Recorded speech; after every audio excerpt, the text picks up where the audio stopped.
जालौन पहुंची केंद्रीय राज्य मंत्री साध्वी निरंजन ज्योति। केंद्रीय राज्य मंत्री भानु प्रताप वर्मा की पत्नी को दी श्रद्धांजलि। त्रेता युग की शुरुआत हो गई। चुनाव अपनी जगह, राम मंदिर अपनी जगह। नमस्कार, मैं खुर्शीद खान राजू और आप देख रहे हैं न्यूज टाइम नेशन।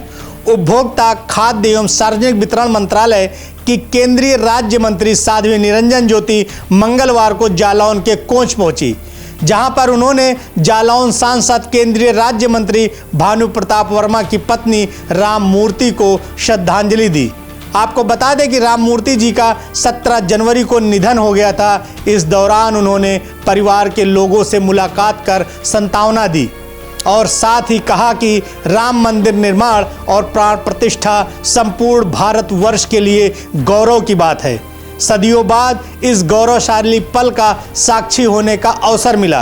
हमारे वरिष्ठ मंत्री और एक सहज सरल व्यक्तित्व के धनी आदरणीय भानु प्रताप वर्मा जी की श्रीमती राममूर्ति वर्मा जी का आकस्मिक निधन हुआ और मुझे परसों ही जानकारी मिली थी।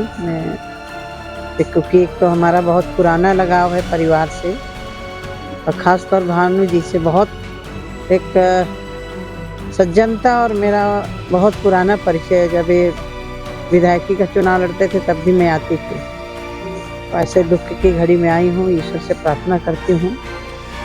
उनका जो सपना था, ये बात अभी बताया मंत्री जी ने कि कह रही थी हमें 22 तारीख को अयोध्या ले चलो।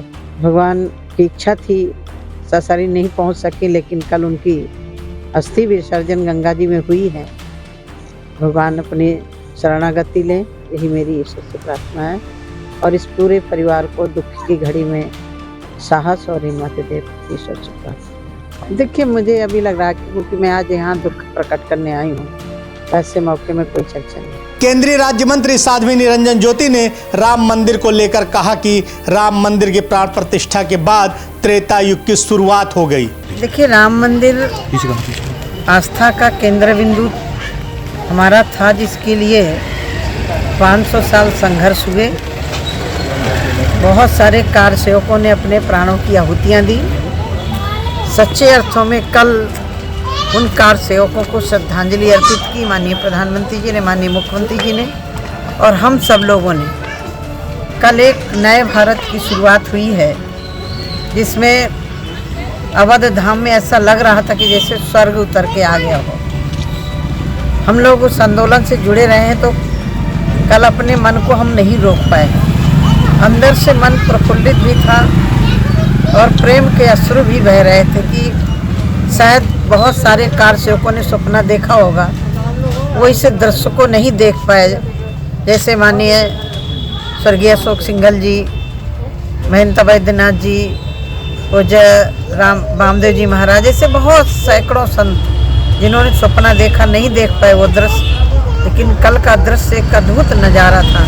आज सुबह सुबह देख रहे थे कि पूरी अयोध्या की गलियां भरी हुई थी।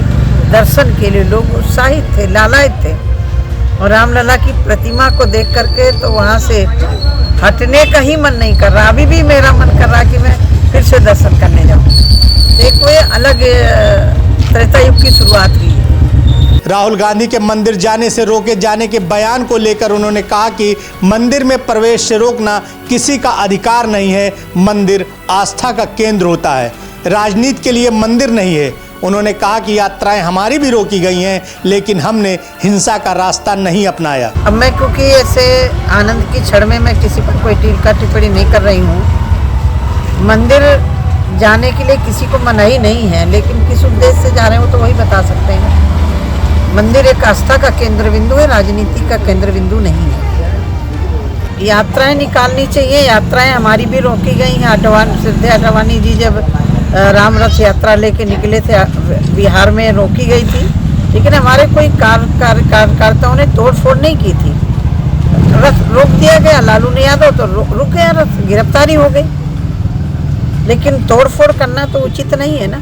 अब मैं आज कुछ नहीं, क्योंकि कल इतना आनंद का क्षण रहा है, उस आनंद को अपने अंदर संजो करके।